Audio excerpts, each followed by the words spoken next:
यह कहानी उस समय की है जब एक हरे भरे जंगल के किसी शांत कोने में एक चिड़िया बसी हुई थी जिसका नाम सोना था।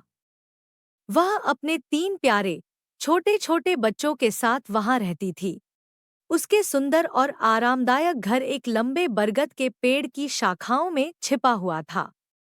वह एक साहसी और समर्पित माँ थी। सोना रोज अपने बच्चों को जीवन जीने का पाठ पढ़ाती। उन्हें कैसे उड़ना है, खाने की तलाश कैसे करनी है, मुसीबत के समय अपनी रक्षा कैसे करनी है। इस तरह ये सब बातें रोज सोना अपने बच्चों को सिखाती। सोना का एक पुराना दोस्त चीकू कौआ था। वह पास के पेड़ पर ही रहता था। वह अक्सर सोना के साथ खाने की तलाश में उसके साथ जाया करता था। जब सोना बच्चों के लिए खाना लेने निकली, उसका दोस्त चीकू भी आ गया। चीकू ने सोना से पूछा, सोना, क्या तुमने उस क्रूर चील के बारे में सुना? कल उसने कबूतर के बच्चों को अपना खाना बना लिया। सभी कबूतर के लिए दुखी है।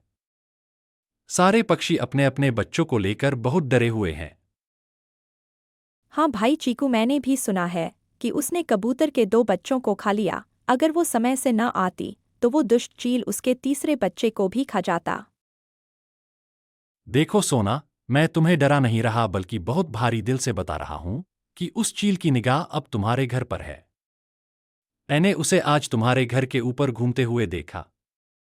तुम्हें अब सावधानी से रहना होगा।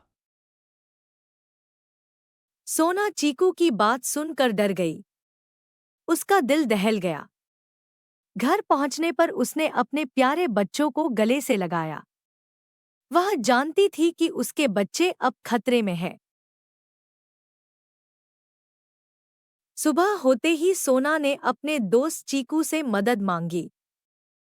सोना ने चीकू से कहा, चीकू भाई, हमें उस अत्याचारी चील को यहाँ से भागना ही होगा, वरना वो हम सब के बच्चे बारी बारी से खा जाएगा। चीकू सोना की बात से सहमत था, लेकिन उसने सोना से पूछा, पर हम उस चील का सामना अकेले कैसे करेंगे? सोना ने अपना प्लान चीकू को विस्तार से समझाया। सोना ने अपने बच्चों को चीकू के घर छोड़ दिया। दोनों दूसरे पक्षियों से मदद मांगने निकल गए। सीधा सामना करने की बजाय सोना ने अपनी बुद्धिमत्ता का इस्तेमाल करके उस अत्याचारी चील को बेवकूफ बनाने का निर्णय लिया।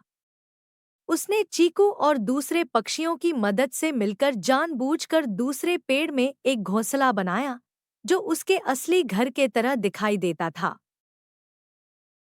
घोंसले के अंदर उसने पत्थर, कीड़े, टहनियां रख दिए और उन्हें घास से ढक दिया। उसने घोंसले की बनावट इस प्रकार की मानो उसमें स्वयं उसके बच्चे बैठे हो। सोना जानती थी कि चील की तेज आंखें इस घोंसले को देखेंगी। सभी पक्षी छुप गए।